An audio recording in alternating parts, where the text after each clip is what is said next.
নমস্কার, অনা লাইফস্টাইলে সকলকে স্বাগত জানাই। আমি অনামিকা। আজকে চলে এলাম আপনাদের মাঝে আবারও একটি নতুন ব্লগ নিয়ে। আজকের টাইটেল আর থাম্বনেল দেখে আশা করি অনেকেই বুঝতে পেরে গিয়েছেন আজকে আমার ব্লগে কত কিছু ইন্টারেস্টিং হতে চলছে। তো চলুন বেশি দেরি না করে ব্লগটা তাহলে শুরু করা যাক। সকালবেলায় আগে আমি পুজো দিয়ে নিচ্ছি। এটা আমার ঘরোয়া পুজো, সকালবেলায় নিত্য পুজোর মধ্যেই পড়ে। যেমন গোপাল সেবা দেওয়া, ঘুম থেকে উঠেই জামা কাপড় চেঞ্জ করে ব্রাশ করে হাত পা ধুয়ে আগে গোপাল সেবা দিয়ে নিই, তারপরেই আমি ঘরের কাজকর্মে নেমে যাই। আমাদের ঘরে না এখন ছোট্ট দুটো বেবি রয়েছে, তাই দুটো বেবির জন্যই আজকে আমি ব্রেকফাস্ট এবং লাঞ্চ, সাথে আমি আর একটা জিনিসও দিয়ে থাকি। সেটা কি চলুন অবশ্যই আপনাদের সাথে আজকে শেয়ার করব। তো একটা বেবির বয়স তো 6 মান্থ প্লাস, আরেকটি বেবির বয়স 1 ইয়ার প্লাস। তো দুটো বেবির আমি আজকে কী বানাবো সেটাই আজকে আপনাদের সাথে শেয়ার করব। তো আশা করি যারা নিউ মম কিংবা নিউ প্যারেন্টস তাদের অনেক বেশি হেল্পফুল হবে আমার এই ব্লগটি। তো ঘুম থেকে উঠেই সকালে যেটা আমার প্রথম কাজ থাকে সেটা হচ্ছে গোপাল সেবা দেওয়া, আর তারপরে আমি ঘরের কাজকর্মেই নেমে যাই। আজকের আবহাওয়াটা জানেন তো বেশ সুন্দর, মেঘলা আকাশ আর চারদিকে বেশ হাওয়া বইছে। এই ছোট্ট ছাদটা কিন্তু আমরা আমাদের হিসেবে এটাকে উঠোন বানিয়ে নিয়েছি, কারণ এই ছোট্ট ছাদেই আমরা সুন্দর করে গুছিয়ে গাছিয়ে রাখি এবং এখানে জামা কাপড় মেলে দিই, আর তোলার কোনো রকম আমাদের কোনো চাপ থাকে না। যেহেতু উপরে শেড রয়েছে তাই সারা রাত এখানেই থাকে, হাওয়াতে শুকিয়ে যায়, আর পরের দিন আমি এগুলোকে একটা একটা করে গুছিয়ে এই জায়গাটাকে সুন্দর করে তুলি। খুবই ইচ্ছে আছে জানেন তো এই গাছগুলোকে আরও সুন্দর করে মেনটেন করার এবং নতুন কোনো গাছ নিয়ে আসার। একটু সময়ের প্রয়োজন, ধীরে ধীরে সবই করব। কেবলই আমরা এসেছি, বেশি দিন হয়নি, তাই একটু সময়ের পরেই আমরা এই ছাদটাকেও সুন্দর করে সাজিয়ে উঠব। এই যে গাছ, এইখানে আমরা একটা চারপাই রেখেছি যেখানে বিকেলবেলা করে বসা এবং চা খাওয়া এবং বাচ্চাদেরকে নিয়ে আসা, ওদেরকে একটুখানি এখানে টাইম স্পেন্ড করানোর জন্য এই চারপাইটা বিছানো। তো চলুন আজকে সকালের ব্রেকফাস্টটা শেয়ার করি।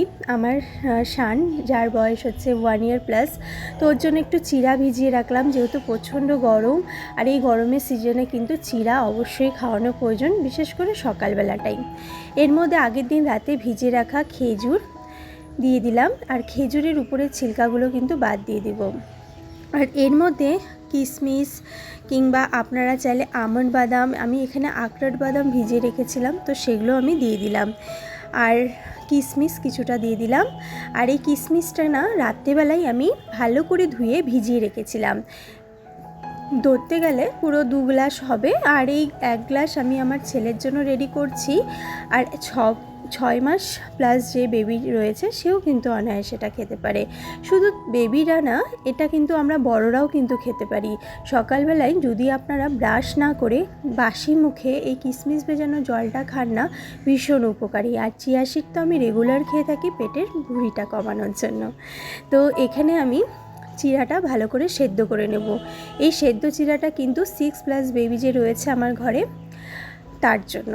আর আমি আমার ছেলেকে চিড়াটা ভালো করে ভিজিয়ে রেখে এর মধ্যে বিভিন্ন রকম ড্রাই ফ্রুট, যেগুলো আমি রাত্রেবেলা ভিজিয়ে রেখেছিলাম, সেগুলো কিন্তু ভালো করে ধুয়ে নিয়েছি। আর এর মধ্যে আমি একটা গোটা কলা ম্যাশ করে নিব। আর এই ব্রেকফাস্টটা কিন্তু বড়রাও কিন্তু খেতে পারে, এমন না যে ছোটরাই শুধু।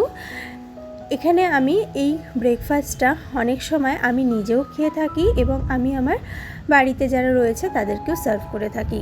এই ব্রেকফাস্টে রয়েছে অনেক বেশি নিউট্রিশন অ্যান্ড প্রোটিন, কার্বোহাইড্রেট তো রয়েছে যেটা একটু ফ্যাট ওয়েট গেনেও সাহায্য করে। আর কলা খাওয়ানো কিন্তু বাচ্চাদের জন্য ভীষণ ভালো, ব্রেন ডেভেলপমেন্টের জন্য ভীষণ হেল্প করে। এর মধ্যে আমি একটু কিশমিশ ভেজানো জল দিয়ে দিলাম, আপনারা চাইলে কিন্তু গরুর দুধও দিতে পারেন। আর এর মধ্যে আমি 4 চামচ ন্যানপ্রো মিলিয়ে নিলাম। এই ন্যানপ্রোর জায়গায় আপনারা যদি চান তো গরুর দুধও মিলাতে পারেন। তো এটাকে ভালো করে আমি পেস্ট করে নেব, আর এর মধ্যে একটু সামান্য আমি গরম জল মিলিয়ে এই পেস্টটাকে আর একটু স্মুথ করে নেব, বেশি একদম গাঢ় করে রাখবো না। তো ব্রেকফাস্ট তো ওদিকে আমার ছেলেকে দেওয়া হয়ে গিয়েছে। তো চলুন দুপুরে রান্নাটা সারা যাক। আজকে জানেন তো শুক্রবার, আর এখন বাজে ঘড়িতে সকাল 8টা। আমি উঠে গিয়েছিলাম সকাল 7টায়, আর ব্রেকফাস্টটাও রেডি করে নিয়েছি। এখানে আলু আর ঘুগনি দিয়ে একটা সবজি বানিয়েছিলাম, সাথে হয়েছিল পরোটা। তো দুধটা এখানে জাল দিতে বসালাম, আর ভাতের চালটাও আমি ভালো করে ধুয়ে নেব। জানেন তো, চাল ধোয়া জল কিন্তু ভীষণ উপকারী, আর এটা কিন্তু গাছের জন্য। তাই এই প্রথম জলটা আমি উঠিয়ে রাখলাম, গাছে দেব। কোনো রকম সার না দিলেও প্রয়োজন, যদি প্রতিদিন আমরা যদি গাছের গোড়ায় এই চাল ধোয়া জলটা দিয়ে থাকি না, গাছ কিন্তু ভীষণ ভালোভাবে কিন্তু সবুজ পাতা গজায় এবং নতুন নতুন ফুলও আসে। তাই আমি, যেহেতু আমার এখানে গাছ রয়েছে, তাই আমি গাছে এই জলটা দেওয়াটাই প্রেফার করি। তাই প্রতিদিন যখনই আমি চাল ধুই ভাত বসানোর আগে, তখন কিন্তু এমনি করেই আমি জলটা দিয়ে থাকি। আর দুধ রাখা ছিল ঘরে, আর এই দুধেই আমি 2 চামচ ভিনিগার দিয়ে নিলাম, আর এই ভিনিগার দিয়ে দুধটা ফেটিয়ে নিলাম। আর এটা হয়ে গেল ছানা। এই ছানা দিয়ে আজকে আমি রসা করব। আগেকার দিনের লোকেরা কিন্তু এই ছানার বড়া রসা কিন্তু খুবই ভালোবেসে খেত, কিন্তু এখন প্রায় উঠে গিয়েছে বলতে গেলে। কিন্তু আমার মার এটাই পছন্দ, তাই আজকে মার পছন্দের ছানার বড়া রসা করব। অনেক দিন পর নিজের হাতে করছি। তো চলুন বেশি দেরি না করে তাহলে ব্লগটা শুরু করা যাক। আর ছানা কিন্তু অনেকের ঘরে অনেক সময় দুধটা কিন্তু ফেটে যায়, আর সেই সময় কিন্তু আমরা কিন্তু সেটা ফেলে দিয়ে থাকি। কিন্তু এই সময় যদি আপনারা এইভাবে ডাল বেটে, বা আপনাদের ঘরে যদি চালের গুঁড়ো বা চালটাকে সামান্য ভিজিয়ে কিছুক্ষণ পরে ওটাকে বেটে নেন, তাহলে ওটা দিয়েও কিন্তু ভালো করে মাখিয়ে নিয়ে ছানার বড়া করে সেটা কিন্তু রসা অনায়াসে করা যেতে পারে। যখন ঘরে ছানা কিংবা পনির থাকে না, তখন কিন্তু এইভাবে দুধ ফেটিয়ে আমি মাঝে মধ্যে এরকম ছানার বড়া রসা করে থাকি। খেতে কিন্তু ভীষণ ভালো লাগে। আজকে যেহেতু নিরামিষ, তাই নিরামিষের দিনে এরকম রান্না বা খাওয়া দাওয়া করতে কিন্তু ভীষণ ভালো লাগে। আর ঘরে যখন সবাই রয়েছে, তাই ভাবলাম আজকে এইভাবে করেই একটা রেসিপি করা যাক, এবং আপনাদের সাথেও সেটা আমি শেয়ার করব।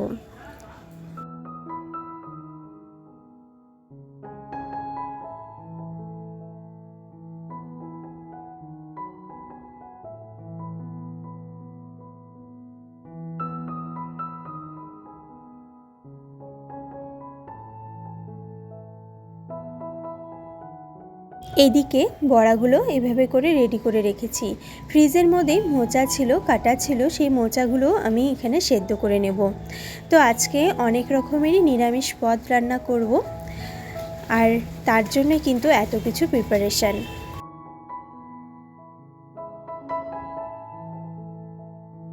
বড়াগুলো একে একে ভেজে নিলাম। আর আমি এই বড়ার ঝোলের মধ্যে কিছুটা জিরা, 2টো তেজপাতা, দারচিনি, একটু লবঙ্গ, আর সাথে আমি এখানে আদা, কাঁচা লঙ্কা এসব কিছু দিয়ে দিলাম। দিয়ে পেস্ট করে নেব। আর একটা টমেটো কিন্তু অবশ্যই দেওয়া উচিত, তাতে কিন্তু ঝোলের কালারটা কিন্তু বেশ ভালোই আসে। আর বড়াগুলো সমস্ত কিছু কিন্তু ভেজে নিলাম। জানেন তো, এই বড়াগুলো কিন্তু গরম গরম ভাতের সাথে এবং ডালের সাথে কিন্তু খেতে বেশ ভালো লাগে। যদি এত কিছু করার কোনো ইচ্ছে না থাকে, তাহলে কিন্তু এগুলো ভাজাও খাওয়া যায়। আর ভাতটা হতে হতেই আমি এখানে 80% ভাতটা বয়েল করে নিয়েছি, সেটা একটু ঠান্ডা করতে রাখলাম। আজকে ফ্রাইড রাইসও বানাবো। কিছুটা আলু ভেজে নিলাম ছানার বড়ার মধ্যে দেবো বলে, আর এখানে পেস্ট করে রাখা মশলাগুলোও দিয়ে দিলাম। সামান্য একটু লবণ, হলুদ, আর একটু আমি এখানে চিনিও দিয়ে নিলাম। জানেন তো, চিনি দিলে কিন্তু কষানোটা যেটা হয় সেটা কিন্তু খুব তাড়াতাড়ি হয়ে যায়, তাই আমি সব সময় চিনি দিয়েই থাকি, কিন্তু খুবই অল্প পরিমাণে। এখন বাজে ঘড়িতে দুপুর 11:30, আর আমি আমার ছেলের জন্য এবং আমার ভাস্তির জন্য, দুজনের জন্যই আমি এখানে পাকা পেঁপে পেস্ট করে নিলাম। তো যেটা আমি বলেছিলাম যে 6 মাস প্লাস আর 1 বছরের উপরে বেবি, দুজনের জন্যই কিন্তু এটা খুবই ভালো। তাই এরকম একটা ফলের যে কোনো একটা পিউরি কিন্তু আমি প্রতিদিনই খাইয়ে থাকি। তো ওদিকে আমার খাওয়ানো হয়ে গিয়েছে, আর এখন আমি ফুটন্ত গরম জল এই ছানার বড়া রসার মধ্যে দিয়ে দিলাম। আর ছানার বড়াগুলো, ভাজা বড়াগুলো ছেড়ে উপর দিয়ে কাঁচা লঙ্কা, সামান্য একটু মিষ্টি, আর এখানে ভাজা কিছু মশলা ছিল, যেমন জিরা, তেজপাতা, দারচিনি। তো সেটা আমি ঝোলের উপরে দিয়ে থাকি, খেতে কিন্তু বেশ ভালো লাগে। আর আমি এখানে কিশমিশ, কাজু ভেজে নিলাম সামান্য একটু, তার উপরে আমি ভাতগুলো ছেড়ে ফ্রাই করে নিলাম। তো হয়ে গেল আমার ফ্রাইড রাইস, আর ওদিকে ছানার বড়ার রসা। এটা আজকে আমার স্পেশাল মেনু ছিল আজকের খাবারের।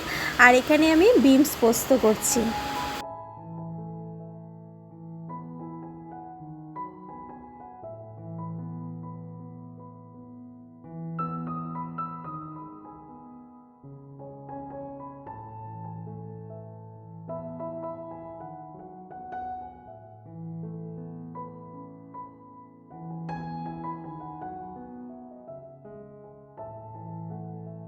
এদিকে মোচার ঘন্ট করার জন্য আমি এখানে আদা, কাঁচা লঙ্কা এবং সাথে তেজপাতা আর জিরা বাটা দিয়ে দিলাম।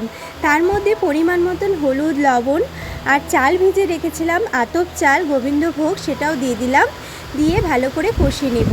আর এর উপরে মোচাগুলো ছেড়ে দিয়ে ভালো করে কষিয়ে নিয়ে হলুদ আর লবণ দিব, সামান্য চিনি দিয়ে কষিয়ে নিলে কিন্তু ভালোভাবেই রেডি হয়ে যাবে মোচারও ঘন্ট। অনেকেই কিন্তু মোচার ঘন্টর মধ্যে ছোলা ভিজিয়ে রাখে, সেটা দিয়ে থাকে। আমি এখানে বাদাম ভাজা দিলাম। বাদাম আমার ঘরেই ছিল আর সেটা একটু হালকা ভেজে নিয়ে এর মধ্যে ছেড়ে দিলাম। বেশ কিন্তু ভালো লাগে খেতে। আপনারা অবশ্যই একবার, যদি আপনাদের পছন্দ মোচার ঘন্ট, তাহলে অবশ্যই এভাবে একবার ট্রাই করতে পারেন। ছেলের জন্য এবং আমার ঘরে যে ছোট্ট ভাগ্নি রয়েছে 6+, তার জন্য আমি কিন্তু সেম এইভাবেই খাবারটা বসিয়ে দিলাম। সামান্য 1 চামচ ঘি আর জিরা সম্বারা দিয়ে সব রকম সবজি কেটে রাখা এর মধ্যে দিলাম। চাল আর ডাল পরিমাণ মতন দিয়ে আমি এটাকে ভালো করে ভেজে নিয়েছিলাম হালকা। তার মধ্যে জল দিয়ে আমি কুকারে 10 থেকে 12টা সিটি দিলেই আমার রেডি হয়ে যাবে এখানে ছোট্ট বাচ্চাদের জন্য আজকের লাঞ্চ। আজকে যেহেতু আমাদের নিরামিষ, তাই একটু বেগুনটাও ভেজে নিলাম। নিরামিষের দিনে কিন্তু ভাজা খেতে কিন্তু বেশ ভালো লাগে, আর সেটা যদি বেগুনি হয়ে থাকে তাহলে কেন না। তো এখানে আজকে ফ্রাইড রাইস, একটু সাদা ভাত, এই দিয়ে আজকের আমরা লাঞ্চটা সারব। সামান্য এখানে গন্ধরাজ লেবু নিলাম, আর এখানে নিলাম আমি ছানার বড়ার রসা, যেটা আমি বানিয়েছিলাম। খুবই ভালো লাগে কিন্তু এইভাবে ঘরে একবার আপনারা অবশ্যই বানাবেন। অনেক সময় কিন্তু গরমের দিনে দুধ ফেটে যায়, তখন সেটা ফেলে না দিয়ে আপনারা যদি এইভাবে ছানার বড়া রসা করেন তাহলে কিন্তু বেশ ভালো লাগে। তো আজকের এই থালিটা কিন্তু আমার কর্তামশাইয়ের জন্য রেডি করলাম, তারপরে আমরা একে একেই বসে যাব। ওদিকে আমার ছেলে খাওয়ারের সময় হয়ে গিয়েছে, তাই ওর জন্য আমি এখানে খাবারটা সার্ভ করব। তো এরকম একটা ম্যাশার নিয়ে নিয়েছি, যেহেতু ওর 1 বছরের উপরে হয়ে গিয়েছে আর সামান্য একটু দাঁতও বেরিয়েছে কয়েকটা, তাই একটু আমি এইভাবে ম্যাশ করে আর একটু লবণ মিশিয়ে নিলাম, নিয়ে ওকে আমি এইভাবেই খাওয়াবো।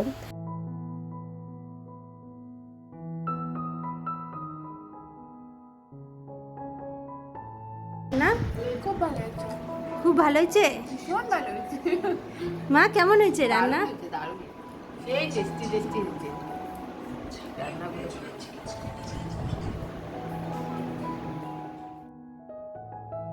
আমি তো সবাইকে লাঞ্চ দিয়ে দিয়েছি, এবার দুপুরের পুজোটাও সেরে নেব, তারপরে আমি নিজেও লাঞ্চ করে নেব।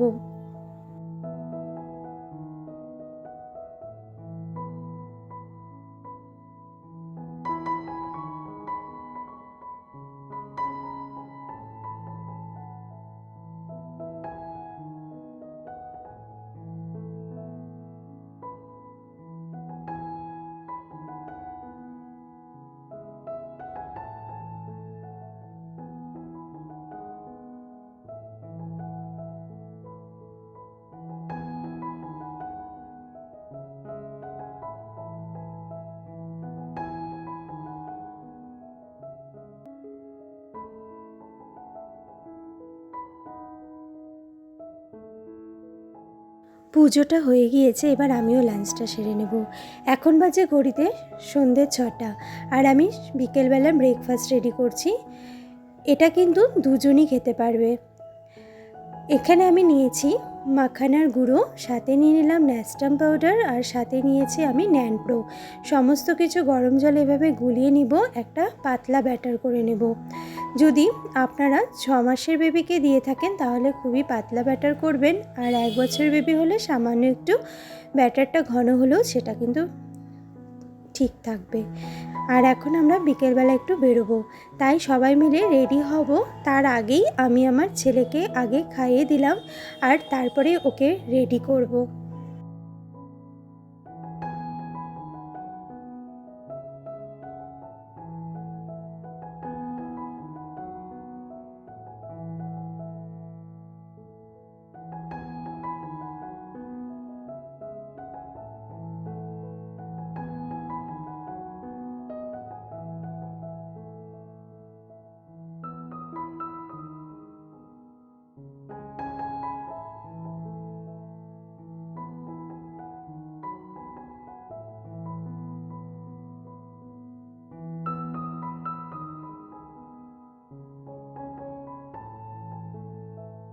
দুজনকেই আমি পরপর রেডি করলাম। বেশ ভালো লাগে জানেন তো, কারণ আমার না মেয়ের ভীষণ শখ ছিল, কিন্তু কোনো ব্যাপার না, যেহেতু আমার ভাইয়ের ঘরে মেয়ে হয়েছে তাই ওকে আমি মেয়ের মতন করেই ভালোবাসি। মেয়ের মতন বললে চলে না, আমারই মেয়ে। তাই আমি আমার ছেলের পরে ওকে রেডি করে এবার আমরাও ধীরে ধীরে রেডি হয়ে বেরিয়ে যাব। ভীষণ গরম পড়েছে বাইরে, তাই হালকা একটা মেকআপ করে নিলাম। এরপরে আমরা সবাই মিলেই আজকে বাইরে একটু ঘুরতে যাওয়ার প্ল্যান রয়েছে। আর বিকেলবেলায় কিন্তু একটু হলেও রোদটা কমে যায়, আর বিকেলবেলার পরে গরমটা একটু একটু করে কমতে থাকে। তাই আমি ভেবেছি যে হালকা একটা মেকআপ করে আর একটু মেকআপ স্প্রেও করে নিয়েছি, যাতে কোনো রকমভাবে মেকআপটা, যেটা হালকাও মেকআপ করেছি, সেটা যাতে গলে না যায়।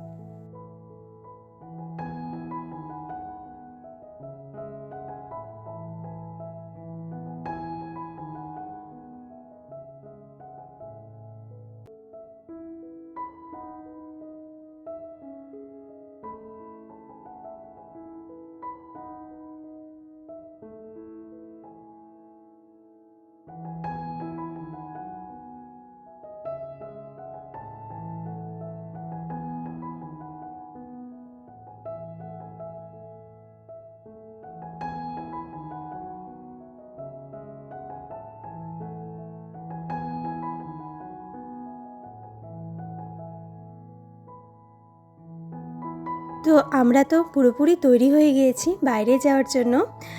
আর আজকে তাহলে এখানেই ব্লগটা শেষ করলাম। যদি আপনাদের ভালো লেগে থাকে আর হেল্পফুল হয়ে থাকে আমার এই ব্লগটা, অবশ্যই একটা লাইক আর কমেন্ট করে জানাবেন।